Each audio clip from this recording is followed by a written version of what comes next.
جرمنی سے قطر، غلاظت سے طہارت تک۔ یہ جرمنی کا شہر کولون تھا جہاں 2006 کے فٹ بال ورلڈ کپ کی رونقیں برپا تھیں۔ اس ورلڈ کپ کے کھلاڑیوں اور تماشائیوں کے حسن ذوق اور تسکین تعیش کے لیے دنیا بھر سے ہر رنگ، عمر، نسل اور جسمانی تناسب والی خواتین لائی گئیں۔ ان کی تعداد تقریباً 40,000 تھی۔ ان سمگل شدہ جسم فروش عورتوں سے کولون شہر کے بیچوں بیچ ایک 12 منزلہ کبا خانہ یا جسم فروشی کا اڈا آباد کیا گیا جس کا نام پاسچا تھا۔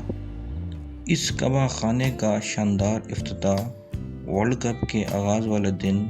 9 جون 2006 کو کیا گیا۔ اس جسم فروشی کے پلازے میں دنیا بھر کے ممالک سے 120 جسم فروش عورتیں لا کر بڑے بڑے شیشوں والے ہال میں سجائی گئیں۔ یہ صرف ایک شہر کے اڈے کی بات ہے، جبکہ پورے ملک میں 40,000 سمگل شدہ عورتوں سے جرمنی کا ہر وہ شہر آباد کیا گیا جہاں فٹ بال ورلڈ کپ میں شریک 32 ٹیمیں حصہ لینے جا رہی تھیں۔ پاسچا نے اپنے اس کبا خانے پر ان تمام ٹیموں کے ممالک کے پرچم بھی لگا رکھے تھے اور اس کے ساتھ ساتھ دیگر عورتوں کے ہمراہ ایک حجاب والی خاتون کو بھی پوسٹر چپساں کیا گیا تھا۔ اس کے خلاف ایک دن 30 کے قریب مسلمان نوجوان جو چاقوؤں اور ڈنڈوں سے مسلح تھے احتجاج کرتے ہوئے آئے، جن سے خوفزدہ ہو کر کعبہ خانے کی انتظامیہ نے سعودی عرب اور ایران کے جھنڈوں کو سیاہ کر دیا کیونکہ ان پر کلمہ طیبہ اور اللہ کا نام لکھا ہوا تھا، اور ساتھ ہی حجاب والی عورت کا پوسٹر بھی اتار دیا۔ جرمنی میں فٹ بال کے کھلاڑیوں اور تماشائیوں کے لیے اتنے بڑے پیمانے پر جسم فروش عورتوں کی سمگلنگ کا خصوصی اہتمام ایک ایسا واقعہ تھا جس نے پوری دنیا کو ہلا کر رکھ دیا۔ مہذب کھلانے والے مغربی دنیا جو انسانی سمگلنگ پر دیگر کمزور ممالک کا معاشی مقاطعہ کرتی ہے، وہ کیسے اپنی عیش پسندی اور جنسی خواہشات کی تسکین کے لیے دنیا بھر کی عورتوں کو بلا کر ایک ماہ کے لیے بازار سجاتی ہے۔ اس واقعے کے بعد پوری دنیا میں کھیلوں کے عالمی مقابلوں اور جسم فروشی کے بازاروں کا تعلق پر لاتعداد علمی تحقیقات شروع ہوئیں، یہاں تک کہ امریکہ کی یونیورسٹی آف نیبراسکا نے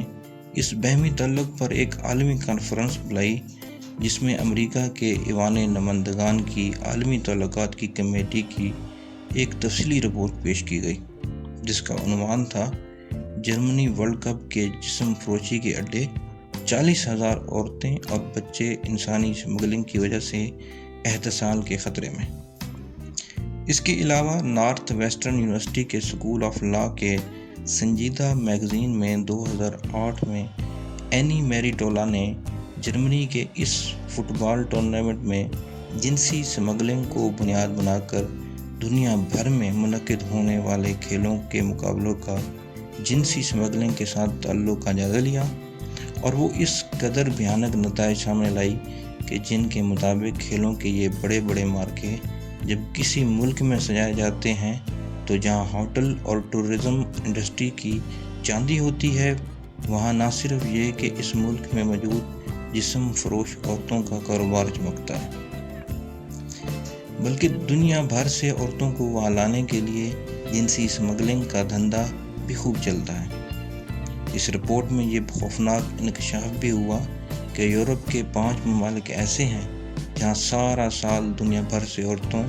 جسم فروشی کے لیے سمگل کر کے لائی جاتی ہیں۔ صرف 1990 میں 3 لاکھ کم سن بچیاں یورپ کے ممالک میں جسم فروشی کے لیے دیگر علاقوں سے سمگل کی گئیں۔ اس رپورٹ نے بتایا کہ جرمنی میں ہر سال اوسطاً 1,000 لڑکیاں جسمانی تسکین کے لیے لائی جاتی ہیں۔ جرمنی میں جسم فروشی کا کاروبار سے سالانہ 19 ارب ڈالر کی آمدنی ہوتی ہے۔ جرمنی کے اس ورلڈ کپ میں ان 40,000 عورتوں کی آمد کی خبر نے دنیا کو چونکا دیا، لیکن اس کے باوجود 2008 میں چین میں اولمپک اور 2010 میں جنوبی افریقہ میں ورلڈ کپ ہوا، مگر ان دونوں مقابلوں میں بھی ویسے ہی بازار سجے، جسم فروشی ہوئی، لیکن اب اس کا ڈھنگ اور طور طریقہ ایسا کیا گیا کہ یہ میڈیا میں رپورٹ نہ ہو سکے۔ یہ الگ بات ہے کہ دنیا بھر کے تحقیقاتی مقالے نگاروں نے 2006 سے اب تک کھیلوں کے ہر بڑے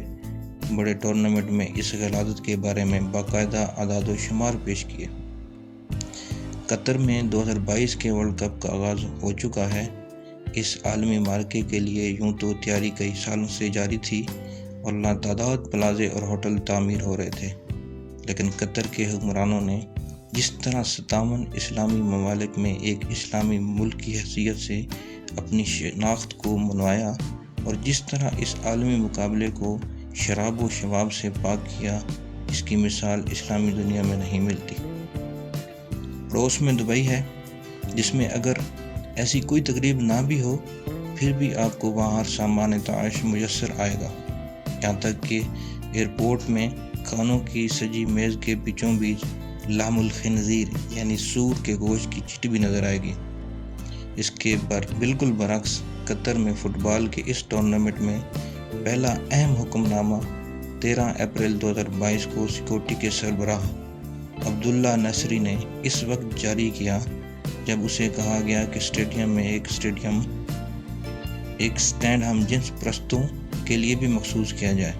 اور وہاں ان کا پرچم لہرایا جائے۔ النصری نے انکار کر دیا، جس پر انگلینڈ کی مشہور ٹیم 3 لائنز نے بائیکاٹ کا اعلان کیا، جس پر قطر کی حکومت نے جواب دیا کہ آپ نے اگر ہم جنس پرستی کا پرچار کرنا ہے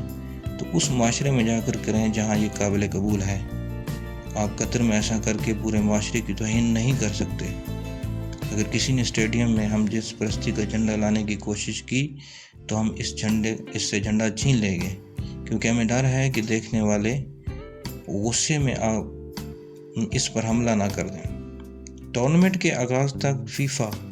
کے منتظمین اور قطر کی حکومت کے درمیان بحث چلتی رہی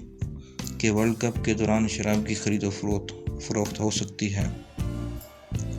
لیکن قطر کی حکومت نے عین آغاز سے ایک دن پہلے یہ فیصلہ کیا ہے کہ ٹورنامنٹ کے دوران جو مشروبات بھی بیچے جائیں گے ان میں الکحل نہیں ہوگی۔ یہ خبر اس وقت نشر ہوئی جب ہزاروں شائقین اپنی پروازوں کے ذریعے قطر پہنچ چکے تھے۔ میکسیکو کے 7 نوجوان بیئر کے ڈبے پکڑ کر اسٹیڈیم میں داخل ہوئے جو وہ اپنے ساتھ میکسیکو سے لائے تھے، تو انہیں اندر جانے سے روک دیا گیا۔ اس کے ساتھ ہی وہ ہزاروں بینرز اور ٹینٹ جو بیئر بنانے والی مشہور کمپنی بڈوائرز نے لگائے تھے ختم کر دیے گئے۔ حالانکہ یہ کمپنی ٹورنامنٹ کے سپانسروں میں شامل ہے اور ہر ٹورنامنٹ کے لیے $7.5 کروڑ دیتی ہے۔ فیفا کے منتظمین نے قطر کی حکومت کے سامنے سر تسلیم خم کر لیا۔ قطر حکومت نے ان سے صرف اتنا ہی کہا کہ کیا تم دنیا کے کسی ملک میں کھلاڑیوں کو کوئی ایسی حرکت کرنے کی اجازت دو گے جو ان کے کلچر میں سب سے ناپسندیدہ سمجھی جاتی ہو؟ فیفا نے جب جواب دیا نہیں، تو قطری حکام نے ان سے کہا کہ ہمارے ہاں شراب اور جسم فروشی دونوں ناپسندیدہ ترین افعال ہیں۔ ہم اس ورلڈ کپ میں 1 مہینے کے لیے اپنا کلچر نہیں بدل سکتے۔ اللہ پاک تمام اسلامی ممالک کو شریعت محمدی اور قرآن کے مطابق چلنے کی توفیق عطا فرمائے، آمین۔ سامعین، روزانہ نیو بہترین اسلامی اصلاحی سبق آموز اور یادگار ویڈیوز دیکھنے اور سننے کے لیے میرے چینل کو سبسکرائب کریں۔ بہت شکریہ، جزاک اللہ خیر۔